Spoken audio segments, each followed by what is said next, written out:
बिस्मिल्लाहिर्रहमानिर्रहीम अस्सलाम वालेकुम। तो एडजेक्टिव में एक टॉपिक हमसे रह गया था जो कि बहुत इंपॉर्टेंट था, इसलिए मैंने इसको पढ़ाना ज़रूरी समझा। वो टॉपिक कौन सा था? Order of adjective. Order of adjective ये टॉपिक इंतहाई अहम है। जैसे कि नाम से ही ज़ाहिर है कि ये टॉपिक किससे रिलेटेड है? ऑर्डर से। ऑर्डर से क्या है रिलेटेड है कि एडजेक्टिव क्या है? नहीं, ऑर्डर ऑफ एडजेक्टिव मतलब ये क्या है? एडजेक्टिव का एक खास ऑर्डर है। ऑर्डर मतलब तरतीब खास।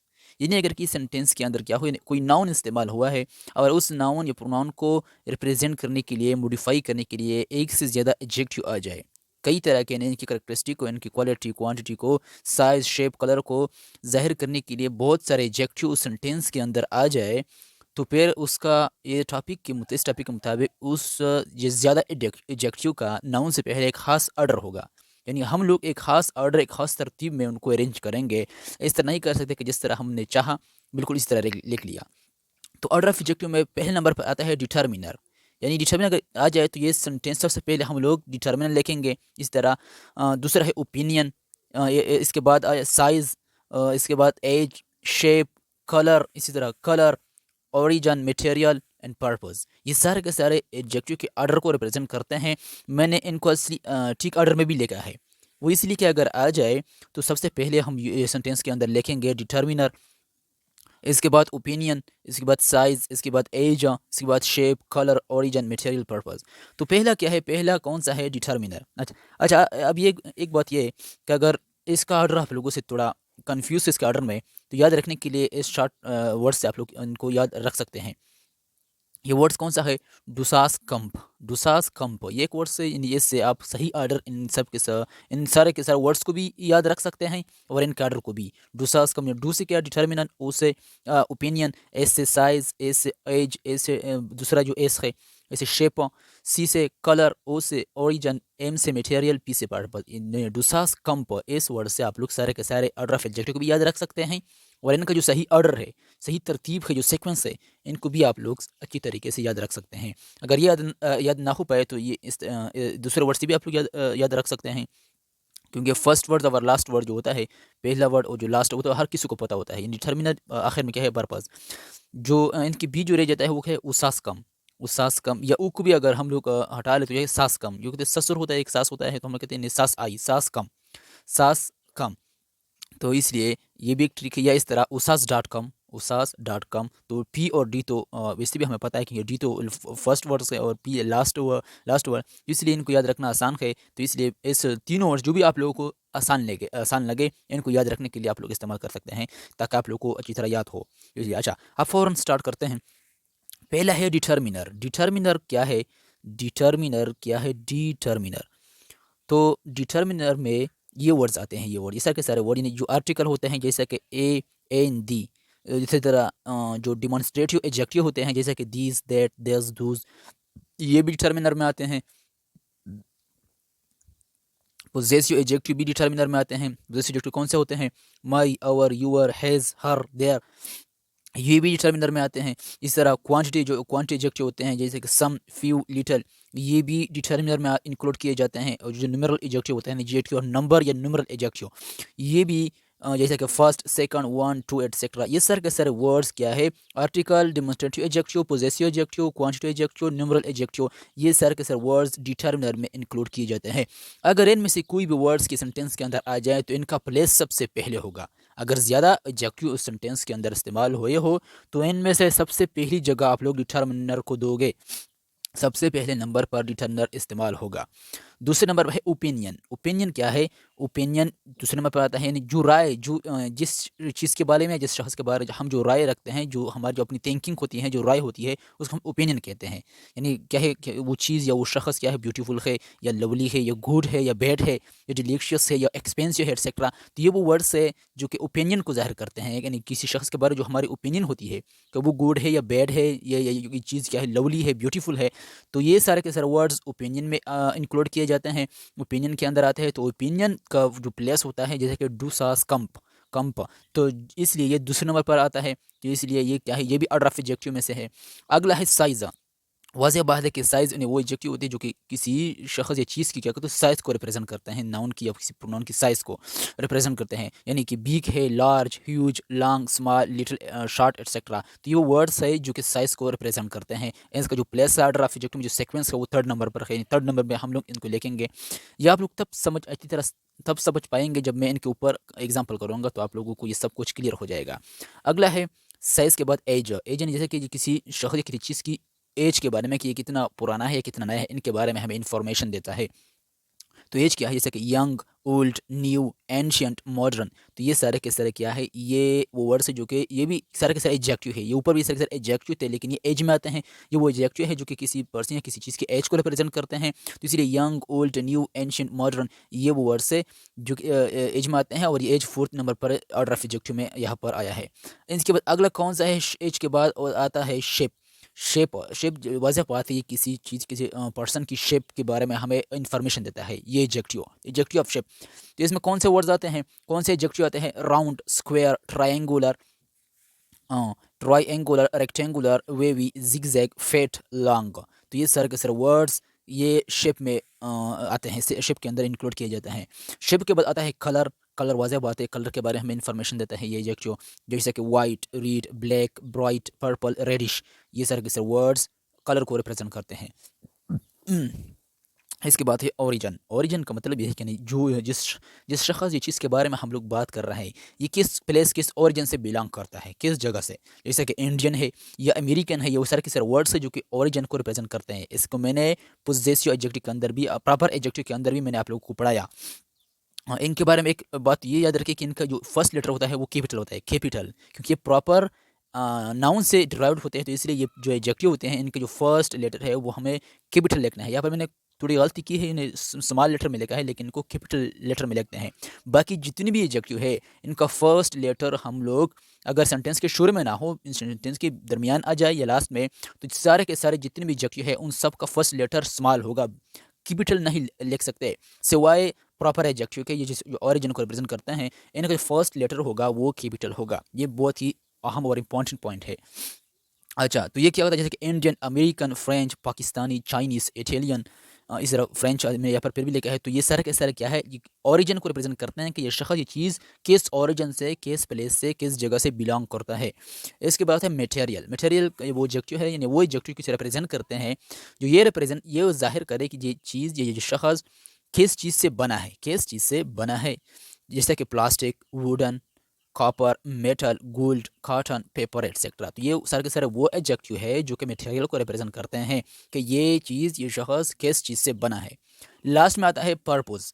पर्पस का मतलब ये है कि जो ये वर्ड, ये चीज़ ये किस मकसद के लिए इस्तेमाल होता है। यानी पर्पस हम उन नाउन के लिए इस्तेमाल करते हैं या उन पर्सन थिंग्स के लिए जो कि क्या कर उनको पर्पस को जाहिर करे कि ये इस मकसद के लिए इस्तेमाल होता है। जैसा कि racing, writing, rolling, sleeping, wedding etcetera. जैसे कि ये सारे के सारे वर्ड्स एडजेक्टिव ये सारे के सारे पर्पस में आते हैं। जैसे कि अगर मैं कहूँ रेसिंग कार, यानी ये क्या है, ये रेसिंग यहाँ पर एडजेक्टिव इस्तेमाल हो कि ये नाउन से पहले आया, लेकिन ये रेसिंग यहाँ पर क्या है, ये पर्पस है।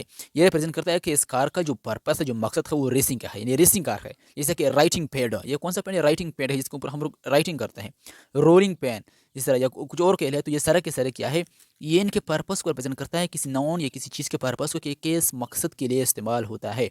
स्लीपिंग बेड अगर कह ले, वेडिंग एटसेट्रा, तो ये सारे के सारे वर्ड्स पर्पस में आता है कि किस मकसद के लिए चीज़ इस्तेमाल होता है।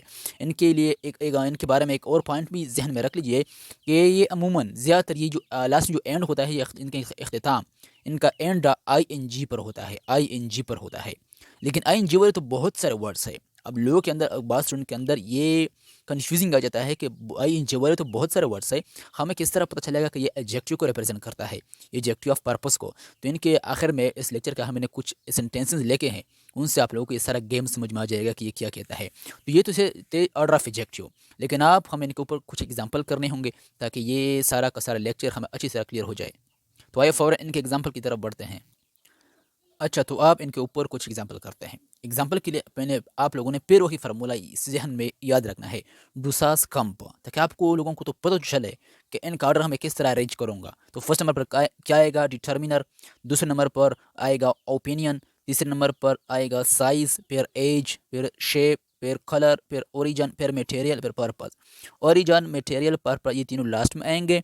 डिटर्मिनर, ओपिनियन, साइज ये बिल्कुल शुरू में आएंगे। बीच में ऐसे कौन से रह गए? शेप और कलर। शेप कलर इनके दरमियान आएंगे। अच्छा, अब पहला सेंटेंस है, कौन सा सेंटेंस? पहला सेंटेंस है आई वांट टू बाई खाली जगह hand bag. I want two by खाली जगह हैंड बैग। मैं एक हैंड बैग, जो हैंड में होता है, हैंड बैग खरीदना चाहता हूँ। मेरी चाहत है, मेरी ख्वाहिश है कि मैं एक हैंड बैग खरीदूँ, यानी मैं एक हैंड बैग खरीदना चाहता हूँ। लेकिन यहाँ पर कुछ एडजेक्टिव का सीक्वेंस दिया है। ये सीक्वेंस क्या करता है? रिप्रेजेंट करता है इस, ये सारे के सारे जो सीक्वेंस था एडजेक्टिव का, ये इस नाउन हैंड बैग जो है ये एक नाउन है। तो ये इसके लिए ये सारे के सारे एडजेक्टिव इस्तेमाल हुए हैं इनको मॉडिफाई करने के लिए। तो कौन सा है? जैसे कि black, the, square, leather, small. तो ये सारे के सारे एडजेक्टिव है। यानी मैं जो हैंड बैग खरीदना चाहता हूँ वो ब्लैक भी है, यानी ये काला रंग का, ब्लैक का, स्क्वायर शेप का, लेदर छोटा सा जो बैग है उसको मैं खरीदना चाहता हूँ। Black, the, square, leather, small hand bag. लेकिन ये सारे के सारे एडजेक्टिव तो हुए, लेकिन हमें एक खास ऑर्डर में इनके लिए इस खाली इस एमसीक्यूज के अंदर रखना होगा। इसको मैंने यहाँ पर छुपाया है फिलहाल, ताकि पहले वाज़ेह तो हो जाए। हमें पहले देखना होगा कि वर्ड्स किस किस चीज़ को रिप्रेजेंट करता है। ब्लैक वाज़ेह बात है, कलर को रिप्रेजेंट करता है। दीज वाज़ेह बात है, ये डिटर्मिनर को रिप्रेजेंट करता है। स्क्वायर शेप को रिप्रेजेंट करता है। लेदर जो होता है वो मटेरियल को, ये जो बैग है वो किस चीज़ से, किस मटेरियल से बना है? वो लेदर से बना है, चमड़े का है। इस तरह इसके बाद जो स्मॉल है वो साइज़ को रिप्रेजेंट करता है कि ये बैग क्या है, ये स्मॉल है। हमें तो पता है कि डिटर्मिनर ओपिनियन तो यहाँ पर है ही नहीं। साइज़ यहाँ पर है, तो इसीलिए यहाँ पर डिटर्मिनर यहाँ पर के बाद साइज़ है, तो हम लोग पहले डिटर्मिनर लिखेंगे। इसके बाद साइज़ की बारी आती है, ओपिनियन तो यहाँ पर मौजूद ही नहीं, तो साइज़ यहाँ ये है स्मॉल पेयर। इसके बाद साइज़ के बाद आता है क्या? एज आता है, एज भी यहाँ पर नहीं है। इसके बाद आता है शेप, शेप भी मौजूद है। तो डिटर्मिनल पहले, पेयर साइज़, पेयर शेप लिखेंगे, ये स्क्वायर। इसके बाद शेप के बाद कलर की बात आती है, फिर हम कलर लिखेंगे। इसके बाद ओरिजिन तो यहाँ पर नहीं है, तो मटेरियल तो मौजूद है, यानी लेदर। तो इसलिए इसको हम बिल्कुल लास्ट में लिखेंगे। शुरू में हम लोग डिटर्मिनल लिखेंगे, दिस लिखेंगे। दूसरे नंबर पर हम लोग साइज़, पेयर शेप लिखेंगे, पेयर कलर लिखेंगे ब्लैक का। ये जो सीक्वेंस ऑर्डर था ये चूंकि गलत था, सही ऑर्डर इनका कौन सा होगा? सही ऑर्डर इनका यही होगा। ये मैंने यहाँ पर, लेकिन आप लोग थोड़ी छुपाई इसलिए थी ताकि कॉन्सेप्ट तो क्लियर हो जाए, सिर्फ रटने की बात तो नहीं है। इसलिए तुम्हें पूरा सेंटेंस इस तरह होगा, I want two by this small square black leather hand bag. यानी मैं क्या खरीदना चाहता हूँ? मैं जो हैंड बैग खरीदना चाहता हूँ वो क्या है? यानी मैं ये छोटा, the small square black leather hand bag. तो ये सारे के सारे एडजेक्टिव है, एक से ज़्यादा एडजेक्टिव इस्तेमाल हुए हैं इस नाउन से पहले। ये सारे के सारे एडजेक्टिव इसको मॉडिफाई करते हैं, इनके बारे मज़ीद, इनकी खुसूसियत के बारे में, इनकी करैक्टरिस्टिक के बारे में मज़ीद इन्फॉर्मेशन देता है। जैसे कि मैं ये छोटा सा स्क्वायर शेप का, यानी काला रंग का जो लेदर बैग है चमड़े का, उनको मैं ख़रीदना चाहता हूँ। तो ये जो एडजेक्टिव का आर्डर हुआ ये करेक्ट हुआ। नीचे जो आर्डर दिया गया था, ये सीक्वेंस ये क्या था? ये गलत था, ये तरतीब में नहीं थे। हमें इस फार्मूले के अकॉर्डिंग तरतीब के थ्रू चलना होगा। दूसरा सेंटेंस कौन सा है?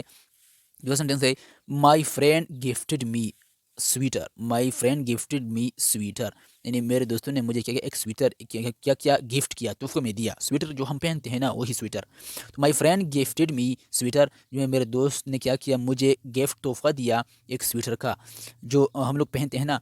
तो इसलिए आप वो स्वेटर की कुछ यहाँ पर जो सीक्वेंस दिया है इनसे पहले एडजेक्टिव का, ये सारे के सारे एडजेक्टिव के जो सीक्वेंस, इनको मजीद मॉडिफाई करेगा इस स्वेटर को। जैसे कि woollen, multi coloured, expensive and long sweater. ये जो स्वेटर मेरे दोस्त ने मुझे गिफ्ट किया था वो वुलन का था, मल्टी कलर था, बहुत सारे कलर इनमें मौजूद थे, और बहुत एक्सपेंसिव था, बहुत ही एक्सपेंसिव था, यानी बहुत ही महंगा था, और ये एक बहुत लंबा भी था, लॉन्ग था। ये जब तो ठीक है, लेकिन हमें इनको थोड़े अरेंज करके ऑर्डर में लिखना होगा। ऑर्डर में लिखने के लिए फिर वही बात है, हमें फार्मूले के अकॉर्डिंग इसको रखना होगा। हमें पहले पहले क्या समझो, डुसास कम, तो पहले क्या था, डी आता है, तो डिटर्मिनर पहले हमें पहले नंबर पे लिखना होगा। डिटर्मिनर ये है, ये डिटर्मिनर है। इसके बाद आता है यहाँ पर ओपिनियन है, तो ओपिनियन दूसरे नंबर पर आता है, डी ओ डुसासा। तो इसके बाद डी, इसके बाद ओ, तो ओपिनियन दूसरे नंबर पर हम लोग लिखेंगे। इसके बाद है एस, एस के इसके साइज़ को रिप्रेजेंट करता है, तो साइज़ तीसरे नंबर पर, ठीक है, ये लॉन्ग साइज़ तीसरे नंबर पर लिखेंगे, यानी ए एक्सपेंसिव लॉन्ग। इसके बाद हम लोग लिखेंगे, शेप तो नहीं है, तो पेयर क्या होगा, मटेरियल बाद में, तो कलर लास्ट में हम लोग मटेरियल वुलन के लिखेंगे। तो जो सीक्वेंस हम लोग इस एमसीक्यूज इस खाली के अंदर पुट करेंगे वो कुछ इस तरह का होगा। माई friend gifted me an expensive long multi coloured woollen sweater. मेरे दोस्त ने मुझे एक बहुत ही महंगा, लंबा, बहुत मल्टी कलर का, ज़्यादा रंगों वाला एक वो लेंथ क्या दिया मुझे स्वीटर गिफ्ट किया। तो ये था ऑर्डर ऑफ एडजेक्टिव के बारे में कुछ कुछ एग्जाम्पल थे, बहुत सारे एग्जाम्पल इनके ऊपर मौजूद है, तो इसलिए मैं नहीं चाहता कि ज़्यादा लंबा वीडियो बने, इसलिए मैंने कुछ एग्जाम्पल दिए। अब असली पॉइंट जो मैं आप लोगों को बताना चाह रहा था कि एडजेक्टिव में बहुत बड़ा गेम होता है, हमें सबसे पहले उनको समझना होगा, क्योंकि प्रोनाउन एडजेक्टिव एडवर्ब के जो इस्तेमाल है जो सेंटेंस के अंदर, इन अक्सर स्टूडेंट कन्फ्यूज़ हो जाते हैं। तो इसलिए मैं उनकी तरफ भी थोड़ा आप लोगों की तवज्जो लाना चाहूँगा कि आप लोग उनको भी थोड़ा समझ लें। यहाँ पर क्या है, यहाँ पर है फॉर एग्जांपल पहला सेंटेंस क्या है, ही इज़ फास्ट। दूसरा सेंटेंस है he runs fast. He is fast, दूसरा सेंटेंस क्या है, ही रन्स फास्ट। पहले वाले सेंटेंस को मैं एडजेक्टिव कह रहा हूँ, और दूसरे जो फास्ट है, ऐसे दूसरे सेंटेंस में जो फास्ट इस्तेमाल हुआ है, मैं इस वर्ड्स को एडवर्ब कह रहा हूँ। तो आप वाज़ेह बात है कि आप लोग कंफ्यूज होंगे कि आप क्यों, फास्ट एक ही वर्ड है, लास्ट में भी आया है, लेकिन कहीं पे जाकर आप इनको एडजेक्टिव कह रहे हैं और दूसरे सेंटेंस में आके आप इसी फास्ट वर्ड को आप एडवर्ब कह रहे हो। तो इसमें गेम ये है, जो लॉजिक ये है, क्योंकि ये हेल्पिंग वर्ब के बाद आया है, तो ये क्या है, एडजेक्टिव है रूल के अकॉर्डिंग। ये फास्ट एडजेक्टिव है, लेकिन वो बहुत ही इज़ फास्ट, वो बहुत तेज़ है। तो ये क्या है, ये एडजेक्टिव है, ये फास्ट। और दूसरे सेंटेंस में ही रन्स फास्ट, ये मेन वर्ब, ये हेल्पिंग वर्ब के बाद आया है, इसलिए ये एडजेक्टिव है। दूसरे सेंटेंस में ये मेन वर्ब के बाद इस्तेमाल हुआ है, तो इसलिए ये एडवर्ब है। तो इसलिए मैं ऐसे रूल के अकॉर्डिंग मैंने इन दोनों के दरमियान फ़र्क वाज़ह किया कि पहले सेंटेंस में ये एडजेक्टिव था, दूसरे में एडवर्ब। एक और सेंटेंस है बहुत ही इंटरेस्टिंग सेंटेंस, ये है she is swimming in the swimming pool. तो यहाँ पर भी स्विमिंग है, यहाँ पर भी स्विमिंग है। अच्छा, दोनों को मैंने अंडरलाइन किया है। एक और सेंटेंस है swimming is important for health. लेकिन गेम को ज़रा देखिए, ए स्विमिंग वही लफ्ज़ आई जी वाला, वही मैंने आई जी वाला के बारे में आप लोगों को बताया था कि बहुत सारे इनके अंदर बहुत ही सारा गेम है, इसलिए इस गेम को हमें समझना होगा, वरना आप लोग बहुत कंफ्यूज होंगे इनके ऊपर। तो मैं इसी स्विमिंग वर्ड्स को यहाँ पर मैं वर्ब कह रहा हूँ, और यही स्विमिंग वर्ड को यहाँ पर मैं एडजेक्टिव कह रहा हूँ, और यही स्विमिंग वर्ड को दूसरे सेंटेंस के अंदर मैं नाउन कह रहा हूँ कि ये नाउन है। यहाँ पर ये वर्ब है, यहाँ पर ये एडजेक्टिव है, यहाँ पर ये नाउन है। वर्ड्स तो है कि है, आप लोग ज़रूर कन्फ्यूज़ होंगे कि ये किस तरह, स्विमिंग तो एक ही लफ्ज़ है, इन सारे के सारे वर्ड्स क्या है, आई एन जी आया है, तो आप क्यों कहीं पे जाके इनको वर्ब कह रहे हो, कहीं पे जाके एडजेक्टिव, कहीं पे और कहीं भी जाके नाउन। तो इसमें लॉजिक ये है, क्योंकि ये क्या था, ये सी स्विमिंग इन द स्विमिंग, वो स्विमिंग पूल के अंदर तैर रही है, स्विमिंग कर रही है। तो यहाँ पर इसको मैं इसलिए एडजेक्टिव कह रहा हूँ कि ये नाउन से पहले आया है, I N G word plus noun आ जाए तो ये एडजेक्टिव होगा।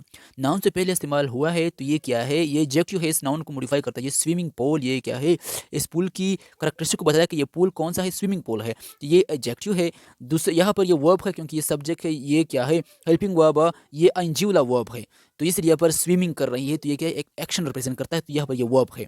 दूसरे सेंटेंस में क्या है, ये बिल्कुल सेंटेंस के शुरू में आया है, swimming is important for health, के स्विमिंग सेहत के लिए बहुत इंपॉर्टेंट होते हैं। तो इसलिए यहाँ पर नाउन का काम, जिसको हम जेरन कहते हैं, ये नाउन का काम दे रही है। यहाँ पर ये स्विमिंग मतलब तैराकी, यानी वो स्विमिंग पूल के अंदर तैर रही है। यहाँ पर क्या है, स्विमिंग इज इंपॉर्टेंट फॉर, यानी जो तैराकी होती है स्विमिंग, तो ये एक नाउन बन गया, यहाँ पर नाउन शुरू में आया है, तो ये एक नाउन बन गया, क्योंकि ये तैराकी सेहत के लिए बहुत अहम है, तो यहाँ पर ये नाउन बन गया, तो इसलिए नाउन का काम दे रही है यहाँ पर। अच्छा, इसके बाद क्या है, एक और बहुत ही ज़बरदस्त सेंटेंस है, he is dining on the dining table. इसी तरह dining is a part of life. तो यहाँ पर क्या है, ये डाइनिंग, मैं यहाँ पर इनको वर्ब कह रहा हूँ, यहाँ पर यही डाइनिंग को मैं एडजेक्टिव कह रहा हूँ, और दूसरे सेंटेंस में इसी डाइनिंग को मैं नाउन कह रहा हूँ। ये क्यों, फिर वही बात है, ये जो यहाँ पर ये नाउन से पहले आया था, तो यही डाइनिंग को मैंने कहा कि एडजेक्टिव है।